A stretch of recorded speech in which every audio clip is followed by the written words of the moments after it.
as long as we can see. I see it. Oh, we're good. Here we go. All right, I'm up. Awesome. Okay, we're now broadcasting to all attendees, but we have no attendees. There they are. Oh, here we are. Okay, hi everyone. Okay, it takes about a minute for all of the attendees to get in. They've all been on hold waiting for us to start. Welcome, welcome, welcome. We'll give this just a moment before we start Facebook live streaming. Okay, Jules, you want to welcome everybody? Are we rolling? Let's hit it, Michelle.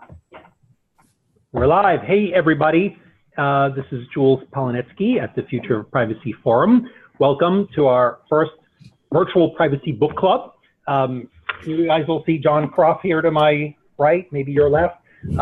John and I were members of maybe this is the geeky kind of thing that only exists in certain circles or certain cities, but we had a privacy book club that ran for a year or two, where about a dozen of us would take turns inviting the group to their home to make sure that we chewed through the latest privacy literature. It's become such a complicated world, and there's so many books on policy and law and technology that anybody who lives in this space needs to be on top of, that it was a great excuse to not only socialize, but actually have some real good conversation. Eventually, scheduling became hard, logistics, everybody was busy on the weekends, and we let it go. It was super exciting to see that when I threw this out in LinkedIn or Facebook or wherever you saw it, there was a real appetite of people all over the world for people to be able to get together. So tolerate the technology. We hopefully will make this work with our various live streams and so forth. I'm delighted to have a couple of people in the room, as well as our celebrity guest author. Years ago, someone being a privacy celebrity or a privacy academic celebrity was sort of a, almost an oxymoron. But today, Woody, Professor Hartzog, qualifies not only because of years of high caliber and sophisticated academic work that is incredibly respected among his colleagues in the academic world, but I think a far broader audience in companies, in civil society, in government, because of his gracious and friendly and humorous personality, but his ability to write in a way that has made some of these ideas accessible and popular, certainly at least within our crowd. So I'm going to let Woody, in his own words, give a little bit of a chat, but since this is a book club and you don't usually get the author with you, we said to him, set us up, but then the goal will be for the folks in the room here, I'll do a quick intro, and then frankly, the rest of you out there in the land to engage and just have a good chat with each other. Before I do, some housekeeping from Stacey Gray, one of our senior policy counsels here, who's done a lot of the work to make sure this works. Thanks, Jules. This is our first privacy book club, so we're using the Zoom platform, and we should also momentarily be live streaming to Facebook Live. So if you're joining us via Facebook Live, you should soon find a link to join us in the Zoom meeting if you're interested in actually participating rather than just listening. For those of us who are here and participating, we've got about 50 people on so far. Thank you so much for joining. The way we're going to do this is you're currently in listen-only mode. If you want to participate, when you want to participate, use the Zoom platform to raise your hand or send me a chat, and I will turn on your camera and microphone remotely, which is not a privacy violation at all. We will enable you as a panelist and get you linked up here so that you can participate and speak via video conference or via phone. So again, that's the raising hand function, or just send me a chat in the Zoom platform anytime you want to jump in. Awesome.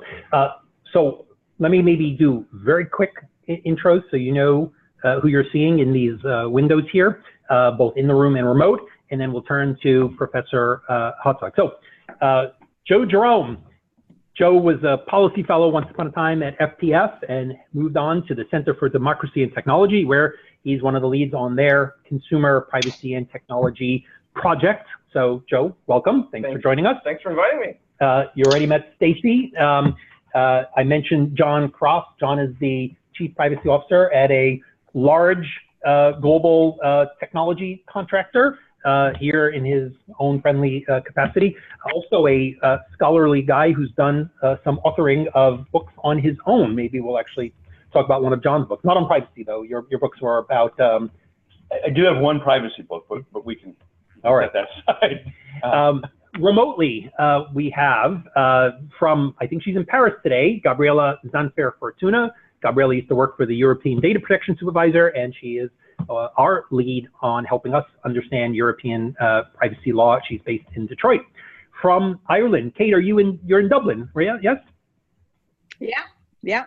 Kate In Dublin. Collieri, Yeah. Did I pronounce it right? Kate practices law in Dublin and is the IAPP representative for the country of Ireland, and one of the savvier and savviest privacy experts around.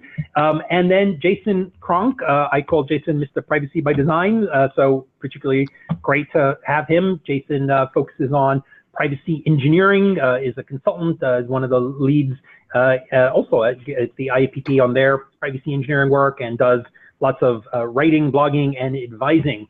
Do I have everybody? I do. Woody, I turn to you. Those of you who followed Woody's career know that he recently relocated from Sandburg School of Law to Northeastern, and so has moved to Boston and is enjoying the being at the City of Universities. So, Woody, let me turn to you. Let me ask you this before you give us a couple of words about the book. In my view, this has been a bestseller in terms of privacy books, in that it's certainly gone beyond some of the traditional academic circles. So what has that meant? You've done a lot of scholarship before.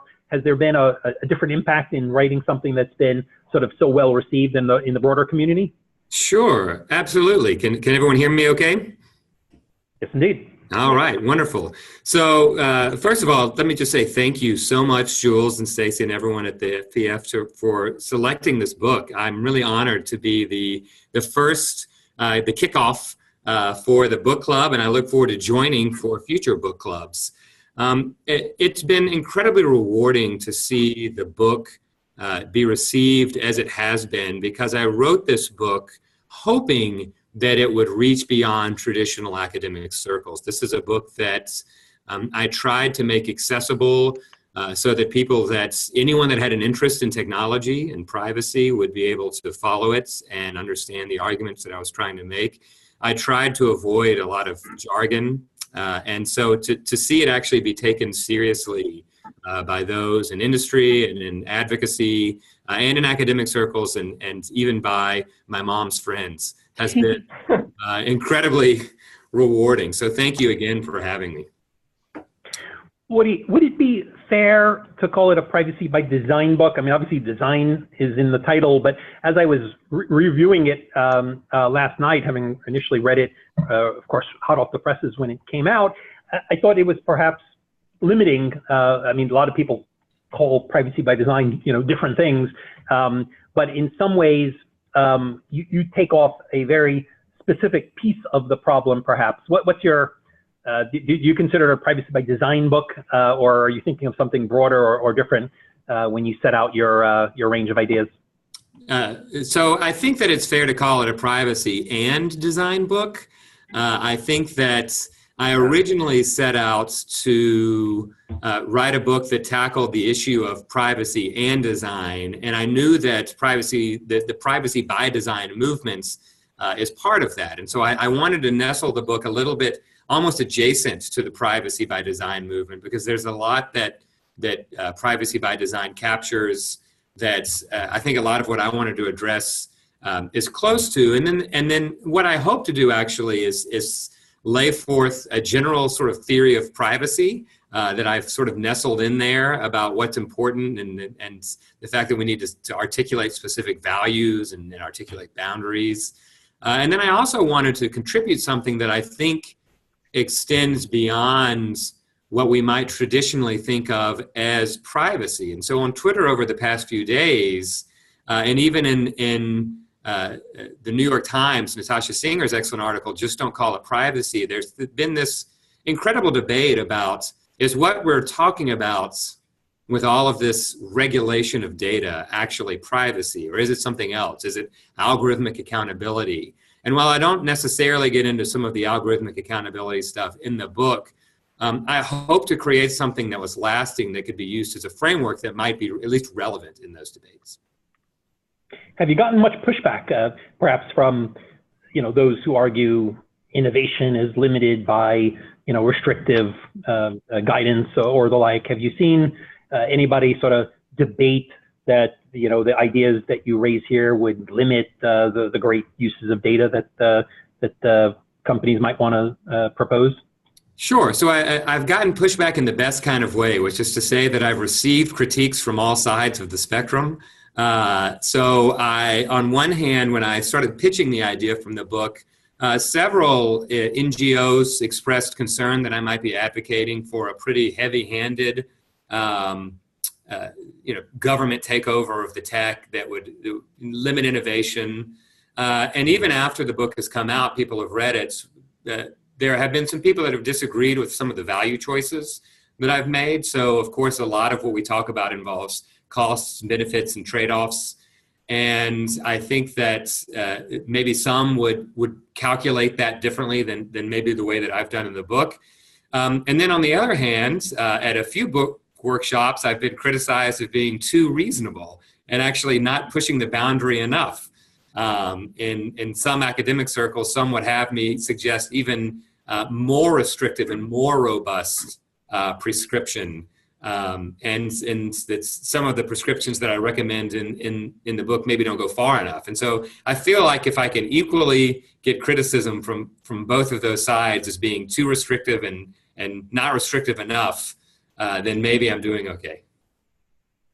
Stacey, do we have any folks from the floor who are looking to speak? If not, I'm going to ask.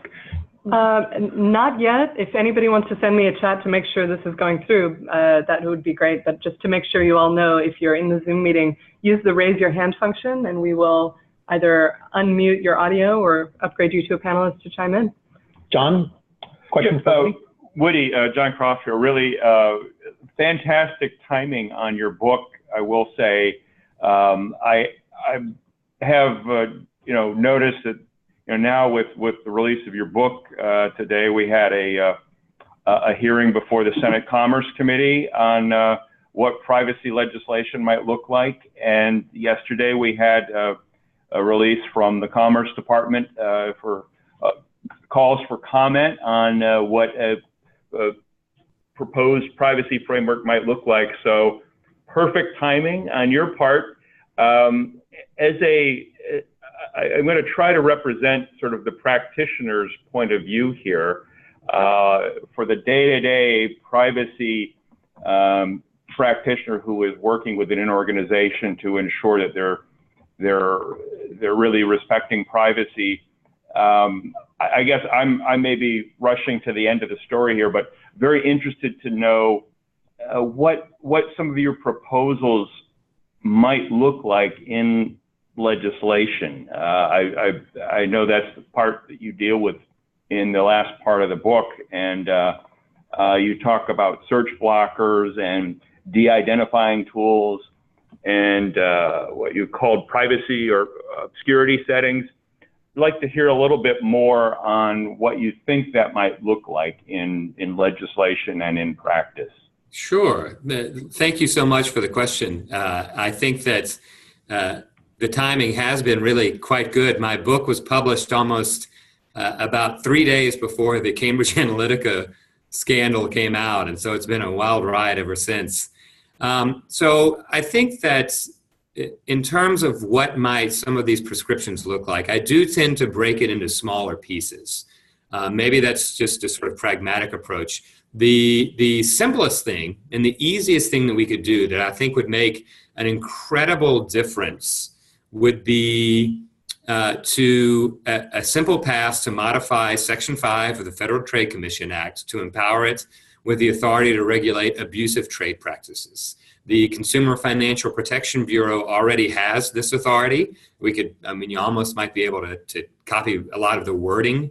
But if the Federal Trade Commission were emboldened with, say, rulemaking authority and the ability to regulate abusive trade practices, that would allow the FTC to target a lot of the practices that I highlight in the book that we might think of now as dark patterns, or designs that are meant to leverage people's own limitations against them to do something that they might not otherwise do.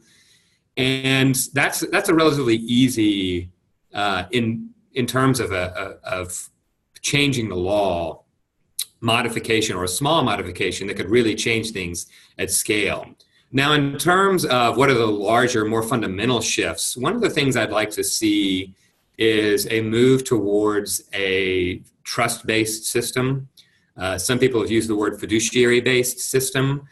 In the book, I talk a lot about the role of trust and the role of design and the way in which it shapes relationships. So design gives off signals. It shows us something that we might perceive about the relationship, who we're dealing with, and what that relationship is about. And then it makes things easier and harder. And on the trust side, I would like to see an embrace of that sort of trust-based model. The GDPR, of course, is a FIPS-based model, which has its virtues, but I'm pretty critical in the book and remain critical of conceptualizing privacy in terms of control and leveraging the notion of consent to protect people's personal information. And then the final change I would make, and this is perhaps more controversial, my co-author Evan Selinger and I have argued that facial recognition technology is the most dangerous surveillance technology that's ever been created. And we would argue for an outright moratorium or ban on it. That's the harder, that's the more robust critique. But in going from moderate to extreme, that would be the spectrum of options that I would put on the table. Joe, thoughts?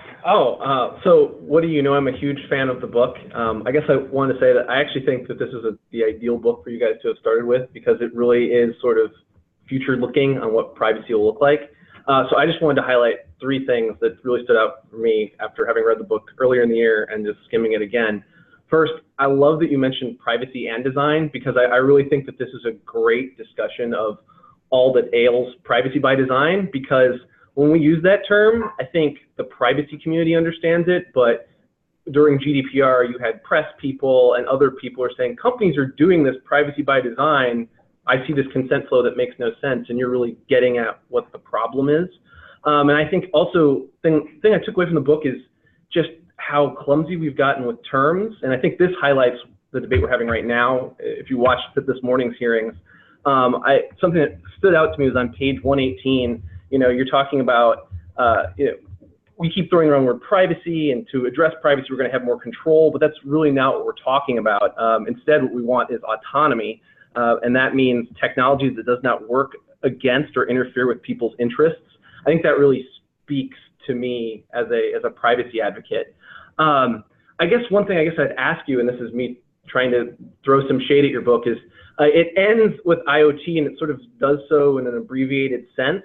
And I guess to sort of follow up on the questions you've been getting so far, so speaking as a policy wonk in DC, I don't think it's going to be possible to change Section 5, but I'm wondering if you think how we can inform agencies to think about these things through the lens of unfairness or their existing authorities. And I guess my challenge to you is, earlier this year, I filed some comments with the Consumer Product Safety Commission, and frankly, I'm embarrassed I didn't cite your work in it, but that agency is incredibly reluctant to think outside the lens of its existing authority. And if you watch this morning's hearings, nobody's talking about stuff the way you are. And if you've been watching the recent FTC hearings on consumer protection, nobody's really talking about this. So I guess, how do we inject this? Are you and the people you worked with on this book going to try and inject yourself into the debate? Because it's a real missing voice, I think. I will note that, didn't we have Woody's earlier paper as one of the privacy papers? Was it this book that we used as one of the privacy papers for policymakers, or at least a paper that was sort of an earlier version? So we at least put that out a little bit. That's also the failure of the FIPS. All your work on the problem with the FIPS is also great stuff, which I know you're getting at in the book too. Woody, what's next? So what's next is to fight. Joe, thank you so much, Joe, by the way, for that. I really appreciate it. And I think what's next is we have to start pushing back against current conceptualizations of privacy. So there's a fundamental pathology that we're seeing in the way in which we're discussing privacy, and nothing's going to change so long as we keep using the words control and we keep using the words consent as the mechanism by which we protect all of this. And so I'd like to see a shift to talking about relationships. I'd like to see a shift to talking about possible product liability, which is an existing regime. Joe, I tend to share your skepticism about whether we're going to see meaningful change at the legislative level. And so instead, I say, let's shift to the tools that we've got and the theories that we have and amplify them and take better recognition of privacy. And that starts with changing the way in which we talk about privacy. It also means a local movement, so localized. Some of the best efforts that we're seeing happen in privacy right now are happening at the state and actually happening at the municipal and city level. I have been a critic of the way in which body camera policies have been developed for police body cameras, for example. That's an area where it's still highly in flux. We still don't know what we're doing.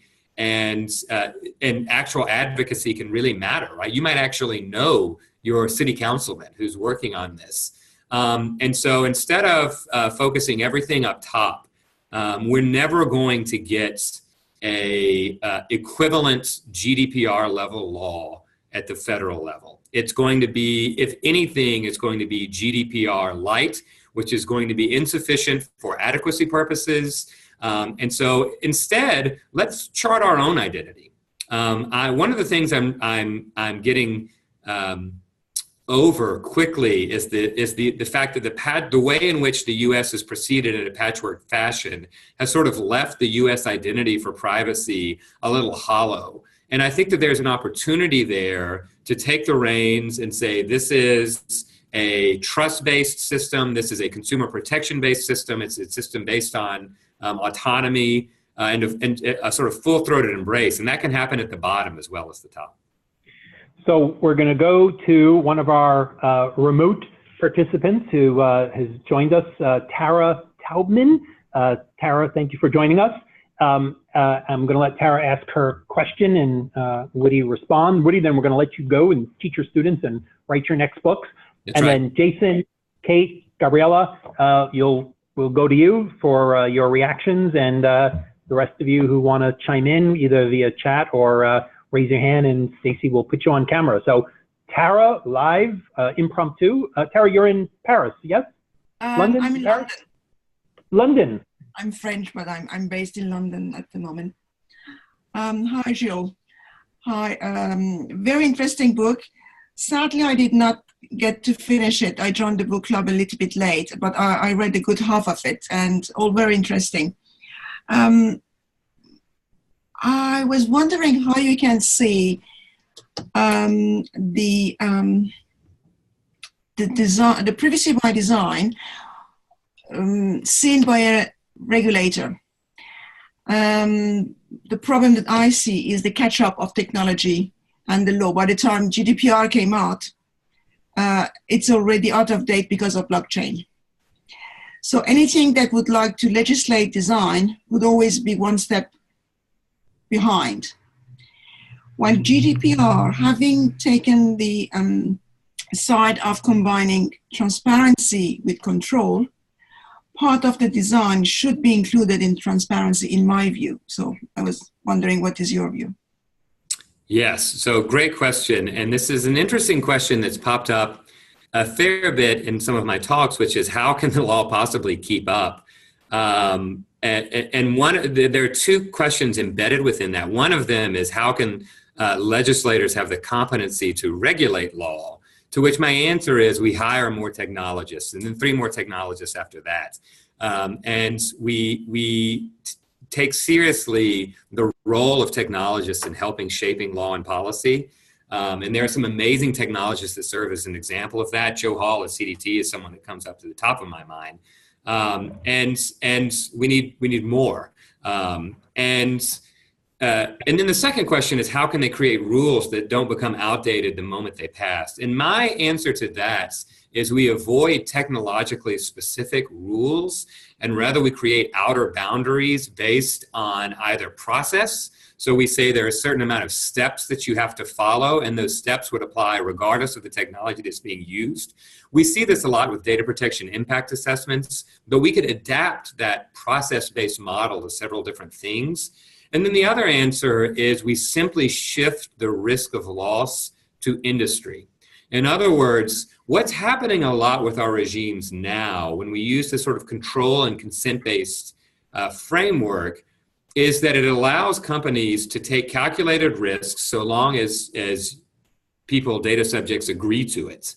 And now, of course, I understand that purpose limitation tends to minimize some of that a little, but in regimes where consent remains a dominant option, we're just transferring risk. And I'm a torts professor, and in torts, we say all we're doing is shifting the risk of loss. And so if we have a broad technology neutral requirement, for example, don't engage in designing a product that facilitates abusive behavior, for example, or is designed to facilitate abusive behavior or materially contributes to abusive behavior.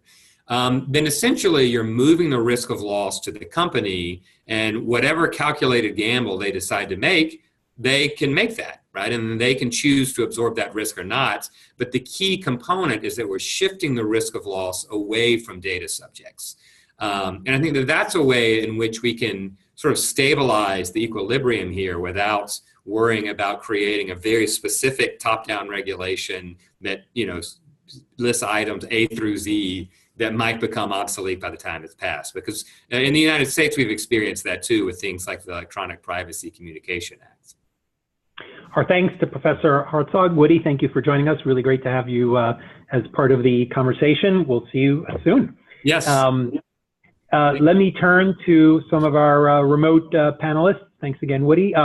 Gabriela, you wrote a paper, is it already out, that analyzes privacy by design by looking through the GDPR, looking at other sources, and arguing that there really is a lot of detail to guide in the law for that. What's your reaction to the book, and particularly how it plays in a European legal context?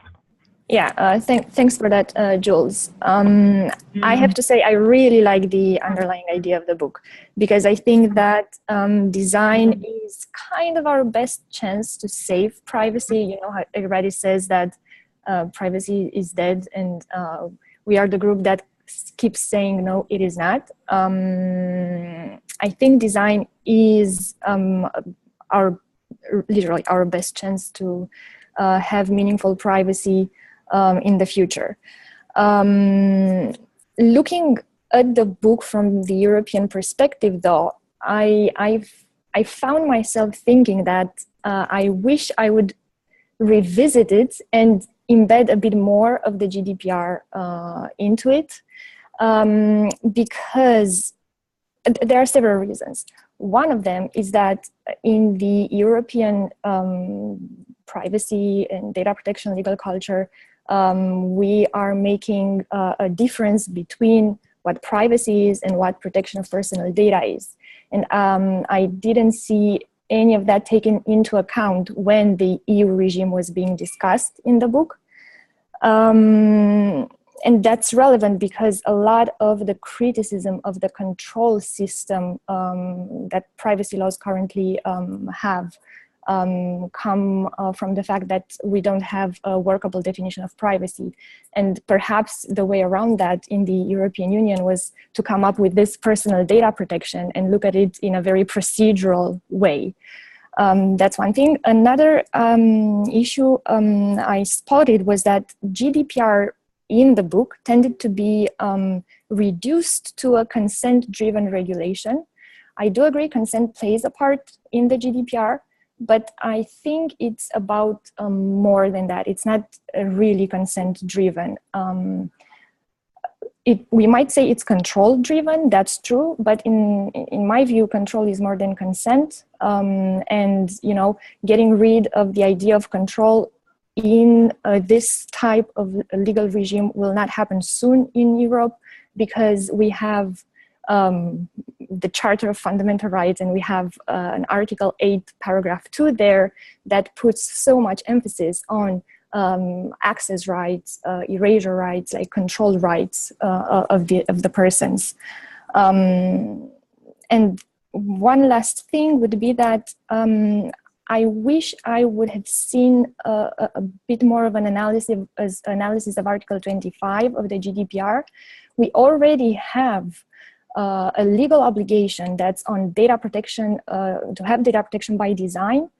There is a mention in the book to data protection by default, but that's sort of an additional obligation in Article 25. The focus is on data protection by design. And that article already has some like meaningful meaningful requirements.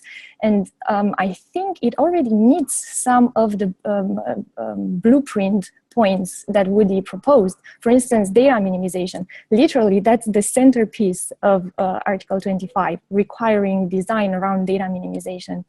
And then there's also a heavy penalty, and this is one of the points that Woody makes, that you know, it would be important to have significant penalties for bad design. And there is a significant penalty for not embedding data minimization into the design of products in the GDPR. So I will, sorry for taking so long, I will wrap up saying this. I really like the idea of the book. I just wish from the European point of view that it would have embedded more of these ideas from the GDPR. Kate, let's go to you in Dublin, and welcome to a collection of the law students that we see chiming in. It's exciting to see a new generation getting excited about this as a career path. Kate, what's doing in Dublin, and what's I thought I saw you nodding a bit when Gabrielle was making some of her points. Thanks, Jules. Yeah, I think I would echo some of what Gabrielle said in relation to Article 25 and some of the work that Anne Cavoukian has done in relation to privacy by design. We're some way moving towards Woody's concepts in the book, and I would have liked to have seen a little bit more time given to that, and maybe some analysis and maybe some crystal ball gazing as to what do we consider that Article 25 could achieve and what good design looks like. We had a data summit here in Dublin last week, and we had Julie Brill from Microsoft speaking about Microsoft's voluntary worldwide adoption of some of the GDPR concepts. And there was an interesting discussion about can we achieve some sort of a global agreement on what does good privacy practice look like worldwide? And I think that's going to be a very thing to achieve. When we look at Article 25 and some of the privacy laws more generally. So I would echo what Gabrielle said in relation to that, but I found the book very readable, and I think that's laudable when it comes to what could be somewhat of what some people might think as quite an academic concept. It was really, really readable and enjoyable, so I hope others found the same. Jason, you are somebody with a strong technical background. How did the book resonate for you? So I got to tell you, the privacy geek in me, this was a page turner. I read it over 3 solid days. Luckily, I had 3 days of vacation and just read it cover to cover. So Woody and I have been on the same wavelength for a number of years, but I've only gotten bits and pieces from articles and speeches he's given. So this really brought it all together, and we really think alike. And some of the things that I really liked about this book, my original blog that I started was called Privacy in Public, because I had this notion that it wasn't just private or public, that they weren't these two opposite extremes, but that there was a spectrum. And Woody's obscurity concept really, enlightens me on that. And again, people have seen it before. He's done articles about it, but the book really brought that home. Also, his concepts of autonomy and trust.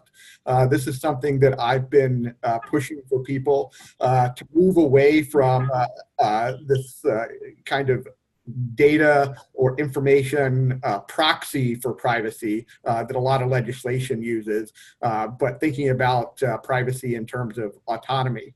Now, I want to do, there's one thing I want to talk about, and I could probably talk about this book for hours because there's so much in it that I enjoyed. But I want to talk about his transaction cost and signaling. So after I read the book, I took what he did and mapped it to what I did, how I do my job, and it fit really well. And the concept of transaction cost and signaling were really interesting for me. So I was just listening to a podcast yesterday that was talking about the robocall industry. And I started thinking about how there's a ban on automated calls. Well, that's if you think about it, that's an increase in transaction cost. So if you look at legislation as potentially look for areas like robocalling, where technology has decreased transaction cost, and then flip that on its side and make the legislative response to increase transaction costs by either banning or make it more costly from a regulatory perspective. The second thing is the concept of signaling. And I really liked his idea of user interface as contract. And so potentially, putting in legislation, a requirement that judges look at the totality of the interface between the individual and the organization, and not just looking at a privacy notice that nobody but regulators and lawyers read. So that was really the fascinating things that I took away from his book. Super. I'm going to ask our group here to keep your microphones open so we can actually chat a bit. And I see some active comments in the gallery. Rishi from the Caribbean, from Trinidad and Tobago, pointing out that the Caribbean doesn't have any data protection law in place, or at least in Trinidad and Tobago. Perhaps a future place for a good privacy conference where we might all not only enjoy the locale, but have some impact on the local political discussion. I'll mention I always go to Financial Cryptography and Data Security Conference every year, and 2 out of 3 years it's in the Caribbean.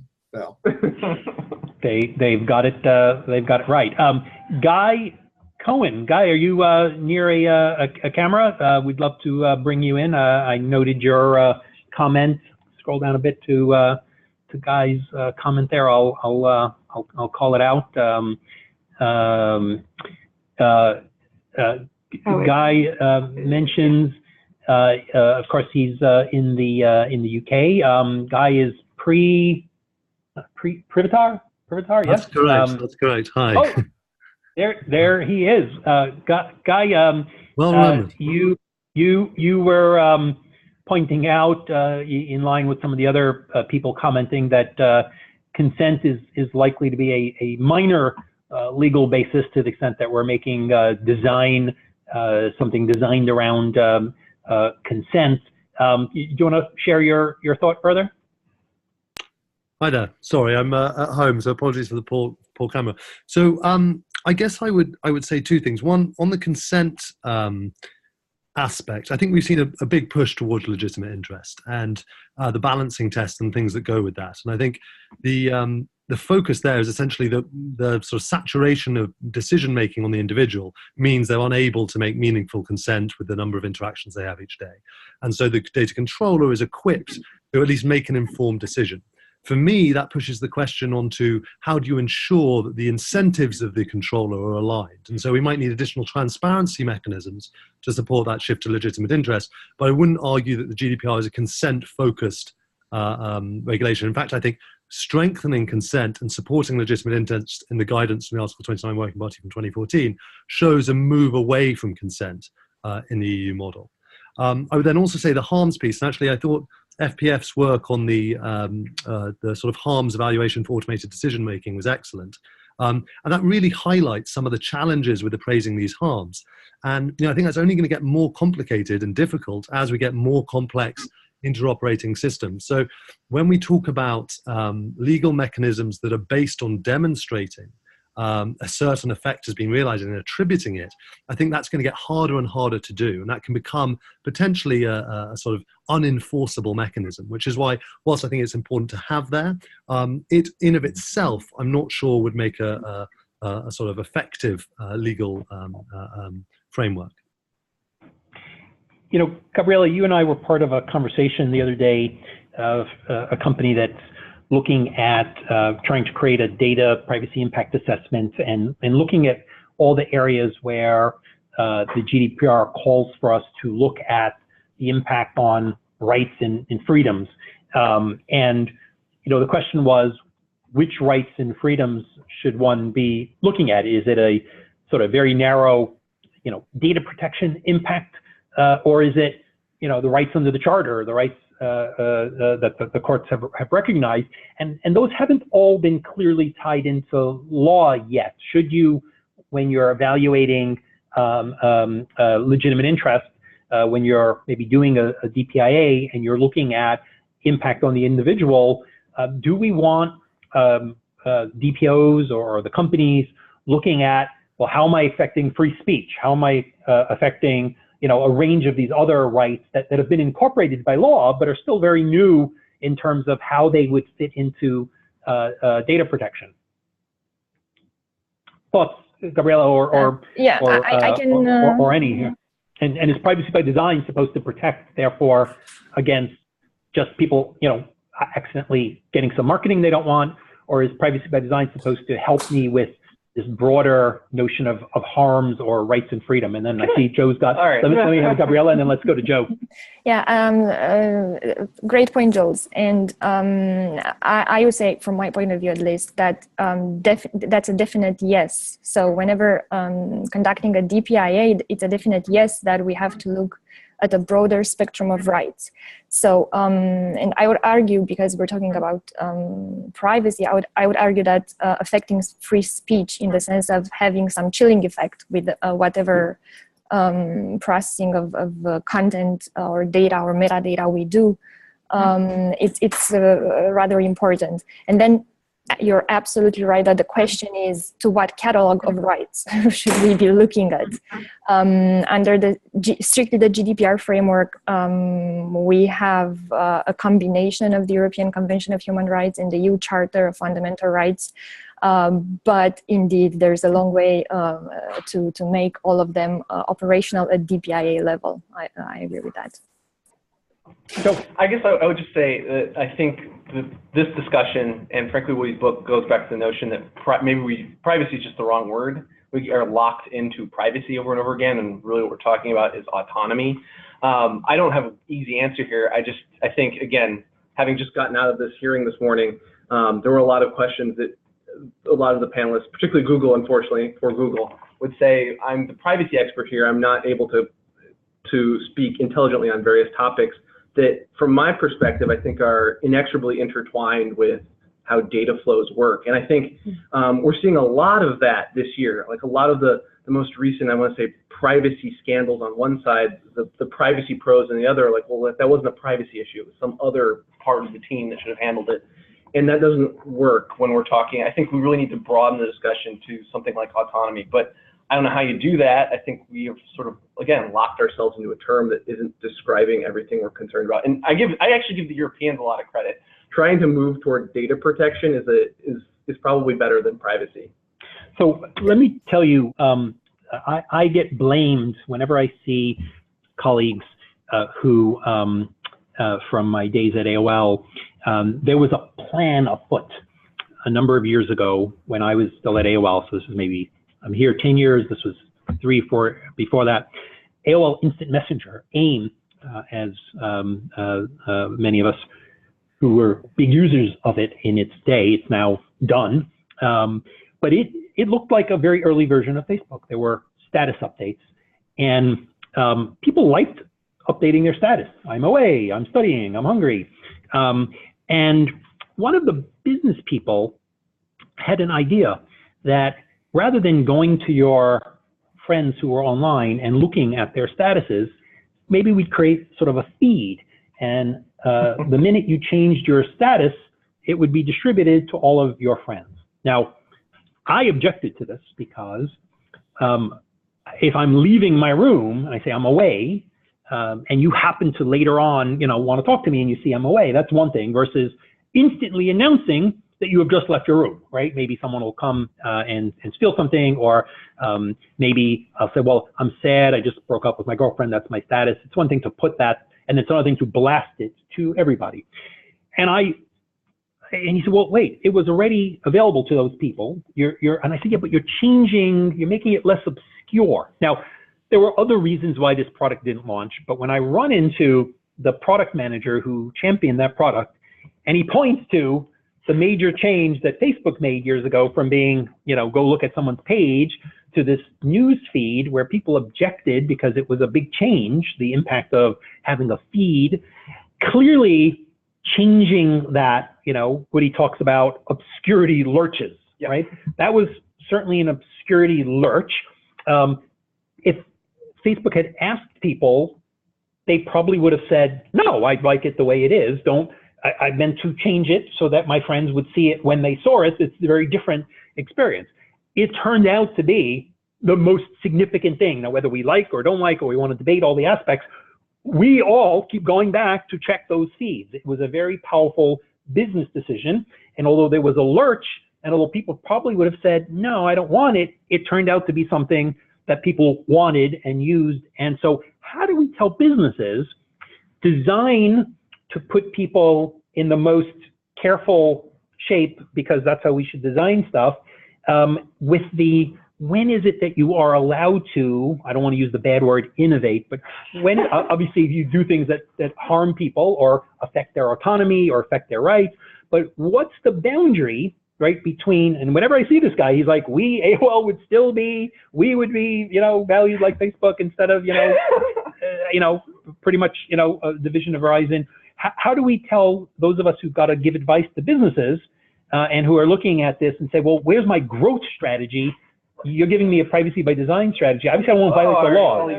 Go ahead, Stacey. Well, okay. So first of all, I love that story, Jules. I'm very surprised I haven't heard it before. That's fantastic. I think my understanding of what Woody's response to that would be that companies can make a calculated decision on something like that, but that they should be the ones who are internalizing the risk.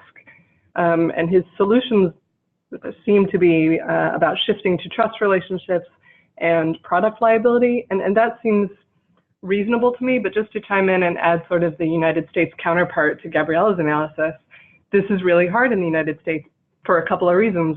First being that for any sort of federal action, Article 3 of the Constitution requires a specific tangible harm. And of course, we have a lot of trouble identifying what privacy harms are. And the other part of that is that it requires a customer relationship or a consumer relationship with a specific person, which would include people like Facebook, people like Google, but leaves out a large part of the data economy. It leaves out a lot of companies that don't necessarily have that first-party consumer relationship.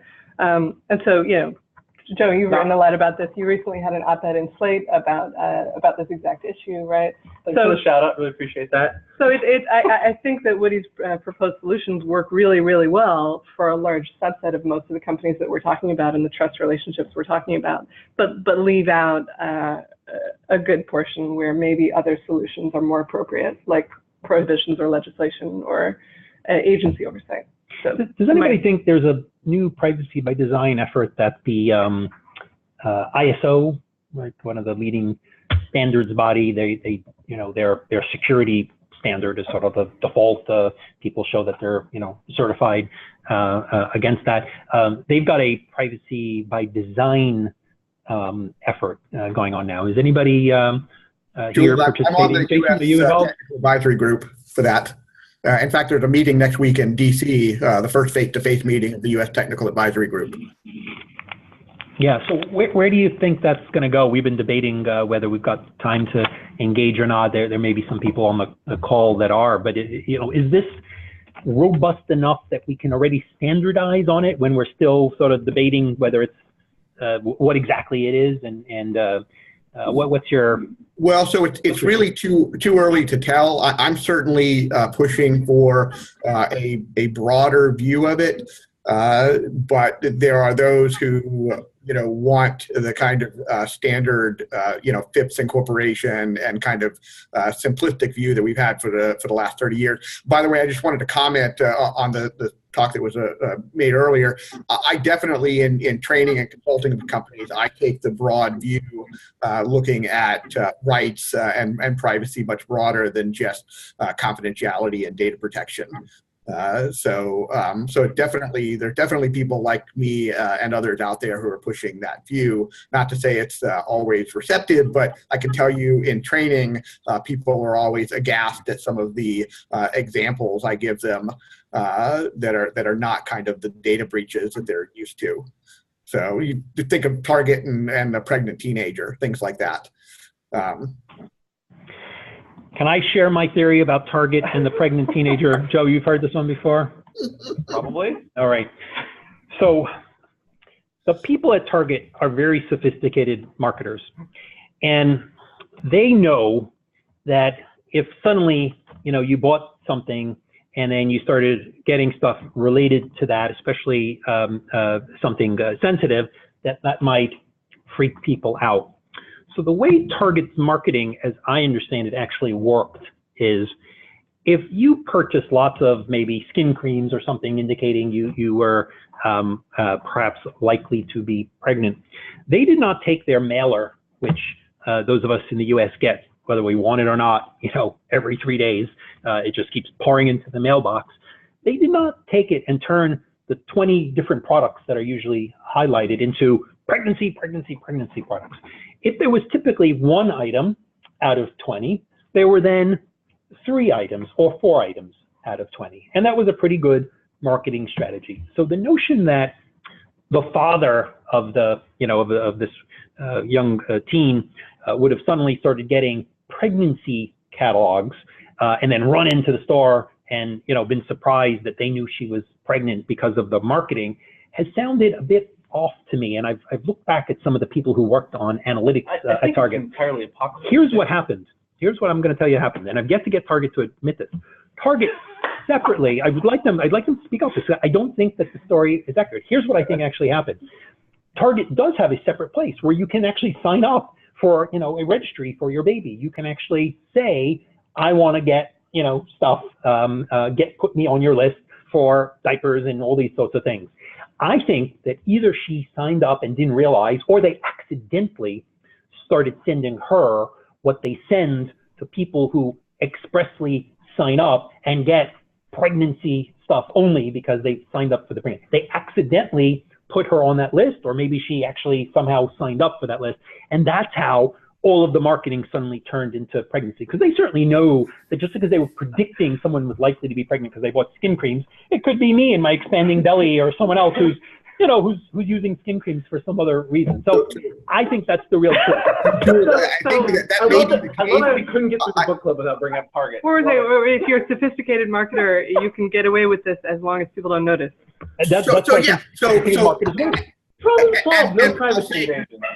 So I'll say 2 things. One, Jules, that may be the case. I do want to say my understanding from my memory of the event and articles I've read, that was Target's response in terms of they started making it less obvious. So instead of 90% of the mailer being pregnancy, now they're going to include some tools and things. So it's a little more subtle. And that's absolutely a potential control to reduce the privacy risk of you exposing or disclosing this information to somebody else in the household. So it's actually a legitimate control that I teach. I think there's some other controls that they could have implemented, but it's absolutely a legitimate control that they could have used. Okay. Our folks over the seas, before I turn back to John here. Kate, Gabriella, any quick thoughts? I'll bring in John. So I want to go in total reverse from my first question, which was entirely day-to-day practical focus, to a very abstract question, which is, Woody talked a bit about the FIPS and his book being a bit of a challenge to the FIPS. Yeah. And I'm going back to roots here. I really want to understand, how does it challenge the FIPS? Is he thinking of still including them or modifying them, or just setting it aside altogether and coming up with a completely different framework? So I throw that out for sort of the last question to chew on. I think we're all struggling with that. I think it's a totally on-point question, which is why I was trying to ask him. I think it's time, frankly, for academics to be more involved in this conversation. So I think we all saw the NTIA's request for comments. It's very Fippian. And then it's like, well, what other outcomes should we have? And I almost wanted to hear what he'd like say. Yeah, I'm going to write something into them, because I think this book needs to be read by everybody there. Maybe it already has been, but it's not reflected in their current request for comment. Although I think maybe some of Woody's points will fit more easily into the FIPS than maybe we recognize. For example, so one of his examples in the book was about Gizmodo making the conscious decision to not log IP addresses, so that they would be able to tell their users, even if we get a valid access request from law enforcement, we can't respond to it. To me, that's data minimization, right? It's also a conscious design choice, but I think it fits into a framework that we have. Folks, as we approach the top of the hour, one quick special promotion for those of you who took the time to join. Some of you know we're hosting a privacy war game on November 12th. It's being hosted at Cisco in Silicon Valley. So for those of you who've signed up to be part of the book club, a special offer. We will both discount the price and give you a copy of the Cambridge Handbook on Consumer Privacy. Cambridge University, not Cambridge Analytica. The Cambridge Handbook. Here is a copy of it. $140 on Amazon or your favorite bookseller, but free with your subscription to the November 12th Privacy War Game, where you can learn from your colleagues and see how you might actually react in a real privacy crisis, match wits, and learn from each other. Really great to have you all with us. You see this pack of books here? We will send out a poll. These are the books on my bedstand today, and I really want to read The Known Citizen next, but want to make sure we choose something that is really interesting. There's a great book by Kai-Fu Lee, who worked at Microsoft, who worked at Google, who worked at, I think, even Facebook in China, and does a really in-depth look at how, in his view, China is going to, win AI or some of the complexities. So for those of us who want to sort of understand the global interplay of data and AI, it might be a good read. But we will let you vote. Thanks to Kate in Dublin. Thanks to Tara and Guy for impromptu coming in. Gabriella coming to us from Paris. John Croft, Joe Jerome, Stacy, and Michelle Bae on our team who helped set up the logistics. I think it worked well. We had almost, it looks like 52 people on the phone in addition in the Zoom, as well as those of you who joined by phone. So great to chat, and let's do it again. Thanks all. Thank you. Thank you all. Thanks everybody. Thanks Jules. Thanks team.